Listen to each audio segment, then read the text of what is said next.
तो इस वीडियो में हम देखने वाले हैं व्हाट इज रिएक्ट।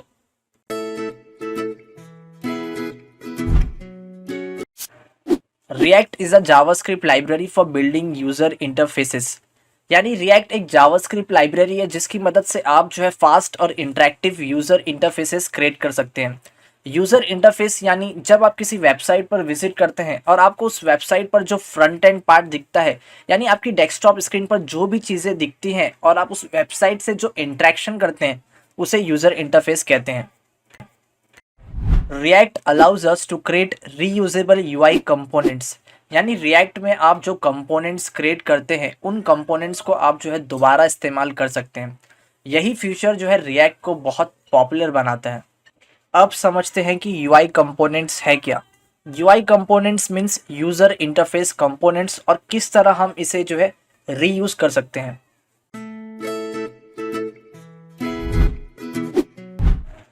अगर हम बात करें कंपोनेंट की तो कंपोनेंट जो है वो एक पीस ऑफ यूआई है, यानी एक पीस ऑफ यूजर इंटरफेस है।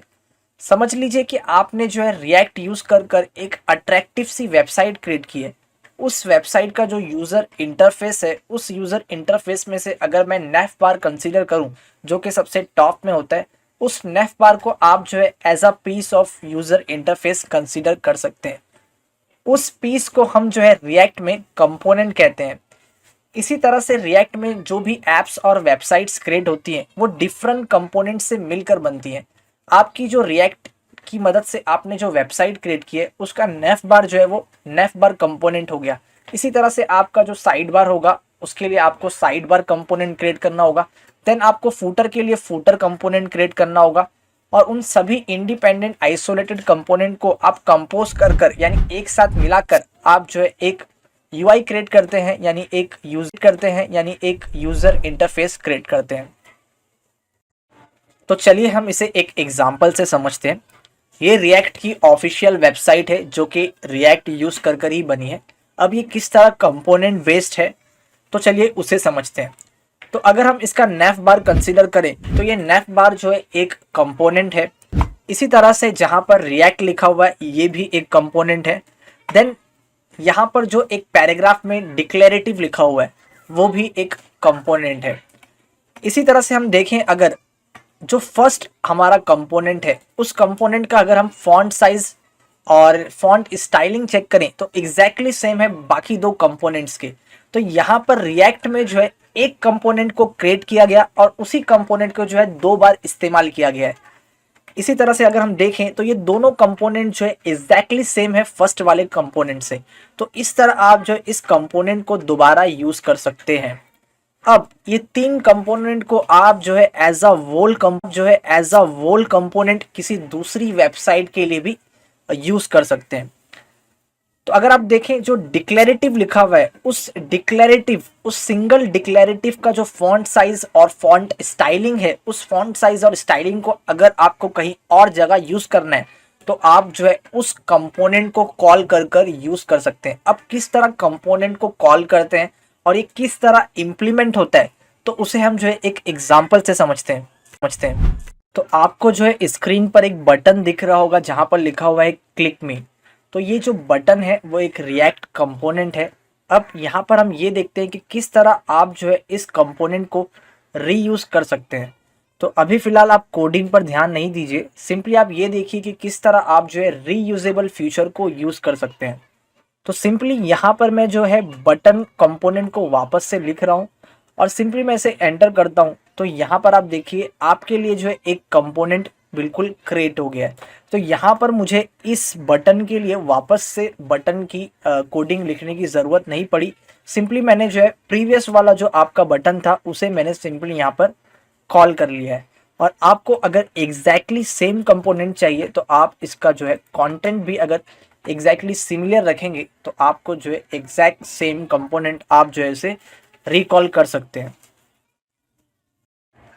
React is use to build single page application. React जो है सिंगल पेज एप्लीकेशन बनाने के लिए यूज किया जाता है।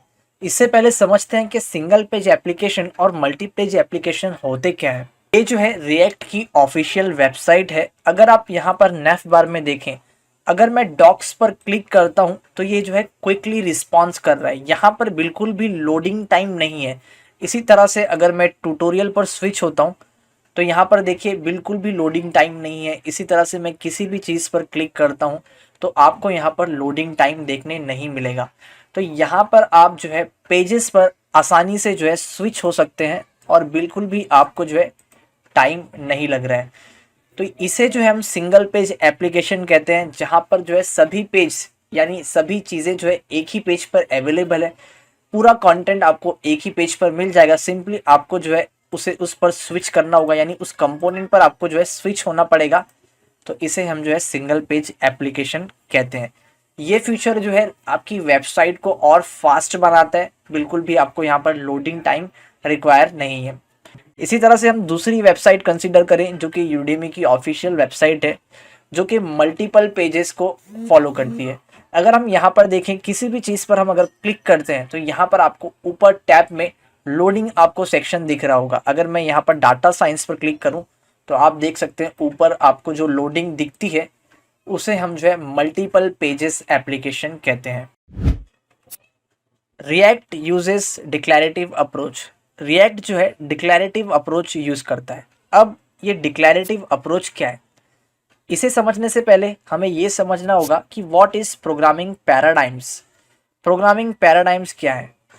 Programming paradigms are way to classify programming languages based on their futures.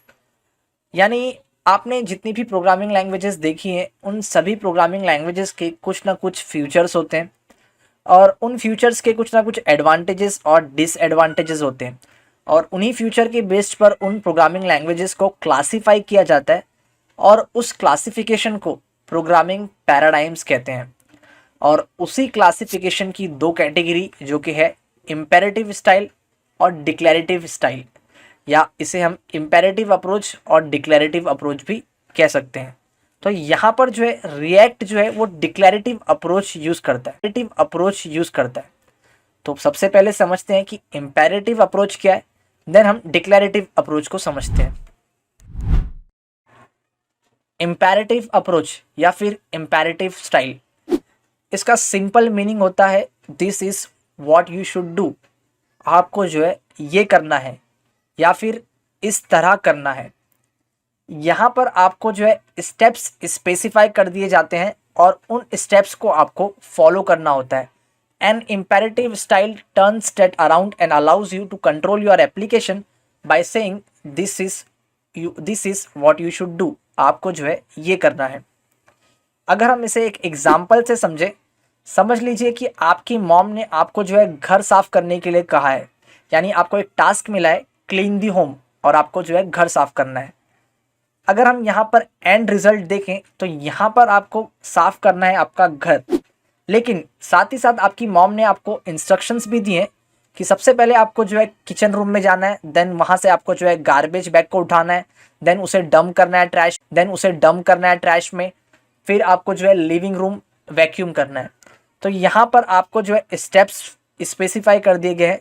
आपका एंड में आपका जो रिजल्ट है वो आपको मिलेगा, लेकिन यहाँ पर आपको जो है इस तरह करते हुए आना है। यहाँ पर आपको जो है ये चीज़ मिलती है, this is what you should do. इसे हम जो है इम्पेरेटिव अप्रोच या फिर इम्पेरेटिव स्टाइल कहते हैं। अगर हम यही डिक्लैरेटिव स्टाइल और डिक्लैरेटिव अप्रोच देखें तो इसका सिंपल मीनिंग है it should look like this. ये जो है इस तरह दिखना चाहिए। यानी यहाँ पर आपकी मॉम ने आपको कह दिया होता कि सिर्फ मुझे घर जो है साफ दिखना चाहिए मेरे आने तक।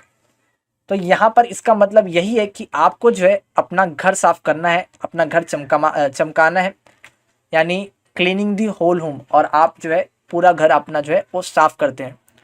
तो यहाँ पर अगर आप एंड रिजल्ट देखें, दोनों का रिजल्ट यही है कि आपको घर साफ करना है। वहाँ पर आपको जो है स्टेप्स स्पेसिफाई कर दिए गए थे और यहाँ पर आपको जो है स्टेप्स को स्पेसिफाई नहीं किया गया है। ये आप पर है कि आप जो है अपना घर किस तरह साफ करते हैं, क्लीनिंग दी होल होम। तो आपका जो है घर साफ इस तरह दिखना चाहिए, यानी डिक्लैरेटिव अप्रोच मीन्स ये जो है कुछ इस तरह दिखना चाहिए। अगर हम इसे प्रोग्रामिंग कॉन्सेप्ट्स में समझें, in example based on programming language की प्रोग्रामिंग लैंग्वेज में इम्पेरेटिव और डिक्लैरेटिव किस तरह यूज़ होता है, तो यहाँ पर आपको देखने मिलेगा कि किस तरह इम्पेरेटिव और डिक्लरेटिव स्टाइल में क्या डिफरेंस है। समझ लीजिए कि आपको जो है एक लाइक बटन दिया गया है, और अगर आप उस लाइक बटन पर क्लिक करते हैं तो वो लाइक बटन जो है वो ब्लू हो जाएगा। और अगर हम उस लाइक बटन का इनिशियल स्टेट चेक करें या इनिशियल कलर आपको बताऊं, तो इनिशियल कलर जो है वो ग्रे है। यानी आप जब उस बटन पर क्लिक कर रहे होंगे तब वो जो है ग्रे होगा और फिर वो ब्लू हो जाएगा। यानी आप उस बटन पर जिस समय क्लिक कर रहे हैं उस समय वो बटन जो है वो ग्रे रहेगा। तो जैसे ही आप उस ग्रे बटन पर क्लिक करते हैं वो जो है वो ब्लू हो जाएगा।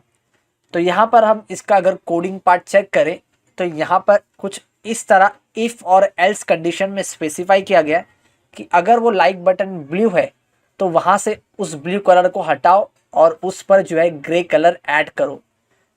और या फिर एल्स पार्ट में ये है कि अगर वो ब्लू नहीं है तो वहाँ पर से जो है ग्रे कलर को हटाओ और उस पर ब्लू कलर ऐड करो।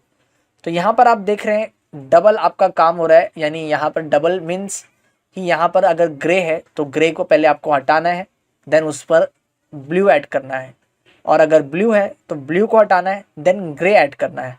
ये जो है वो इम्पेरेटिव अप्रोच है। जैसे कि मैंने आपको बताया था, इम्पेरेटिव स्टाइल जो वो स्टेप्स को फॉलो करते हुए आपका काम करता है, ठीक है। और अब यहाँ पर हमें डिक्लरेटिव अप्रोच देखें तो डिक्लरेटिव अप्रोच में आपको जो है दो बटन है, जैसे कि दो कलर थे, एक था लाइक ब्लू और ग्रे। अगर ग्रे पर क्लिक कर रहे हैं तो वो ब्लू होना चाहिए, और अगर ब्लू पर क्लिक कर रहे हैं तो वो ग्रे होना चाहिए। तो यहाँ पर इसका अगर हम कोडिंग पार्ट चेक करें तो यहाँ पर सिंपली ये लिखा गया है कि अगर वो बटन लाइक किया हुआ है तो सिंपली आपको जो है ब्लू बटन रिटर्न करेगा, और अगर वो लाइक नहीं है यानी आपका वो अगर इनिशियल स्टेट पर था तो यहाँ पर आपको जो है वो ग्रे रिटर्न करना है। तो ये किस तरह यहाँ पर सिंपली आप देखें तो ये यूआई रिटर्न कर रहा है, यानी सिंपली यहाँ पर आपको कंपोनेंट रिटर्न कर रहा है। जो ब्लू लाइक का जो कंपोनेंट था आप सिंपली वो उस कंपोनेंट को रिटर्न कर रहे हैं, ना कि आप जो है प्रोसेस को या ना कि आप स्टेप्स को फॉलो करते हुए ब्लू हटा रहे हैं फिर ग्रे ऐड कर रहे हैं। यहाँ पर आप सीधा सीधा एक कंपोनेंट को रिटर्न कर रहे हैं। अगर बंदे ने क्लिक किया है, यूज़र ने क्लिक किया है, तो आप जो है सीधा आप जो है ब्लू कंपोनेंट को रिटर्न करेंगे, या फिर अगर उसने नहीं किया है तो वो ग्रे कंपोनेंट होगा। तो ये जो है इस तरह से डिक्लरेटिव अप्रोच होता है। यहाँ पर आप देखें एंड में आपको वही रिजल्ट मिल रहा है। इम्पेरेटिव में आपको स्टेप्स को फॉलो करते हुए, लेकिन डिक्लरेटिव जो है वो it should look like this, ये जो है इस तरह दिखना चाहिए। तो आपने देखा कि आपका बटन अगर क्लिक होता है तो वो ब्लू कलर में दिखना चाहिए, और अगर नहीं क्लिक हुआ होता है तो वो ग्रे होना चाहिए। तो आपको जो है कुछ इस तरह से आपको रिजल्ट मिलेगा।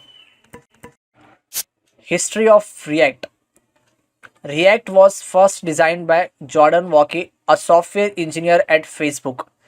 तो जो जॉर्डन वॉकी है वो एक सॉफ्टवेयर इंजीनियर है फेसबुक पर, और उन्होंने जो है सबसे पहले रिएक्ट को जो है डिज़ाइन किया है। In 2013 React was open source at JS conference. Means 2013 में एक कॉन्फ्रेंस हुई, उस कॉन्फ्रेंस में रिएक्ट को जो है ओपन सोर्स कर दिया गया। ओपन सोर्स मीन्स वो जो है ओपनली अवेलेबल है, हर कोई उसे एक्सेस कर सकता है और उस पर कुछ चीज़ें ऐड भी कर सकता है। आपको स्क्रीन पर एक वेबसाइट दिख रही होगी जिसका नाम है गिटहब। तो यहाँ पर जो रिएक्ट लाइब्रेरी है उसको बनाने के लिए जो फाइल्स वगैरह यूज़ हुई, उन सभी फाइल्स को यहाँ पर जो है ओपनली अवेलेबल करवा दिया गया है। यानी यहाँ पर आप उन फाइल्स को देख सकते हैं कौन सी फाइल्स यूज़ हुई हैं। और ओपन सोर्स करने का मतलब ये है कि यहाँ पर जो है आप नए नए फीचर्स वगैरह ऐड कर सकते हैं। अगर मैं आपको बताऊं कि यहाँ पर न्यू रिलीजेस सेक्शन में आप चेक करें तो यहाँ पर जितने भी एक्स्ट्रा अभी फीचर्स वगैरह ऐड किए गए हैं वो लेटेस्ट फीचर्स आपको यहाँ पर मिल जाएंगे। और अगर आप सेकेंड सेक्शन में देखें तो 5.4 मिलियन यूजर्स इस लाइब्रेरी को यूज़ करते हैं। तो ये जो है ओपनली अवेलेबल है, आप जो है इसे देख सकते हैं। आप जो है अगर आपने जो है कुछ आपको एक्स्ट्रा फीचर्स ऐड करना है तो आप जो है इस फीचर्स को कंट्रीब्यूट कर सकते हैं, और ये फीचर्स जो है न्यू रिलीजेस सेक्शन में चले जाएंगे। और यहाँ पर जो है ये चीज़ें ओपनली अवेलेबल है, इसे हम जो है ओपन सोर्स कहते हैं। It was first deployed for Facebook news feed around 2011, जो कि रिएक्ट जो है एक फेसबुक इंजीनियर ने क्रिएट किया है, और जो कि फेसबुक मैनेज करता है रिएक्ट को। तो इसे जो है सबसे पहले फेसबुक की जो न्यूज़ फीड होती थी उस पर इम्प्लीमेंट किया गया है, उस पर इसे 2011 में टेस्ट किया गया है। Why React is fast, React जो है इतना फास्ट किस तरह है? तो ये क्वेश्चन जो है इस सेंस में कि रिएक्ट में आप जो डेवलपमेंट करते हैं वो फास्ट डेवलपमेंट है अदर डेवलपमेंट के कंपैरिजन में। अब ये किस तरह है? क्योंकि React uses virtual DOM, because React जो है वो वर्चुअल डॉम यूज़ करता है, इसलिए रिएक्ट पे जो डेवलपमेंट है वो फास्ट होती है। अब ये डॉम क्या है, what is DOM and what is virtual DOM, तो इसे हम जो है अपनी नेक्स्ट वीडियो में कंप्लीट डिटेल में देखेंगे। Why should we learn React, हमें जो है रिएक्ट क्यों सीखनी चाहिए? अगर हम बात करें वेब डेवलपमेंट की, तो रिएक्ट जो एक पॉपुलर लाइब्रेरी है in comparison of other frameworks like angular और व्यू.js। और जैसे जैसे रिएक्ट की जो कम्युनिटी इंक्रीज होते जा रही है, वैसे ही रिएक्ट जो है वो और पॉपुलर होती जा रही है। अगर हम बात करें कुछ बड़ी कंपनीज की जिनकी वेबसाइट्स जो है रिएक्ट में इम्प्लीमेंट की गई हैं, तो वो हैं असाना, एयरबीएनबी, एटलासियन, ड्रॉपबॉक्स, फेसबुक, और भी है व्हाट्सएप वेब। ये सभी वेबसाइट जो है रिएक्ट जेएस से इम्प्लीमेंट हुई हैं। इसी तरह अगर आपको मोबाइल ऐप डेवलपमेंट करनी है, तो आप जो है रिएक्ट नेटिव फ्रेमवर्क को यूज़ कर एंड्रॉयड और आईओएस दोनों प्लेटफॉर्म के लिए WhatsApp, Instagram, Netflix, Facebook, Myntra और एयरबीएनबी जैसे ऐप्स आप क्रिएट कर सकते हैं। ये सभी ऐप्स जो है रिएक्ट नेटिव पर क्रिएट किए गए हैं। और रिएक्ट नेटिव जो है एक फ्रेमवर्क है, और अगर आप रिएक्ट जेएस सीखते हैं तो आपको जो है रिएक्ट नेटिव सीखने में भी आसानी होगी।